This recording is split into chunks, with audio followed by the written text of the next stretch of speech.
বিভাগীয় কমিশনার, জেলা প্রশাসক, পুলিশ সুপার সহ অন্যান্য সকল বাহিনী এবং সংস্থার প্রধানদের সাথে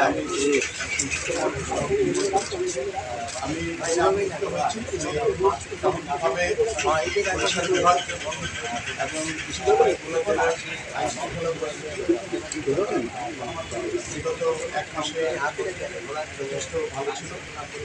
তবে এই জেলার বেশ কিছু চ্যালেঞ্জ রয়েছে এবং এখানকার স্থানীয় জনগণের কিছু দাবি আছে।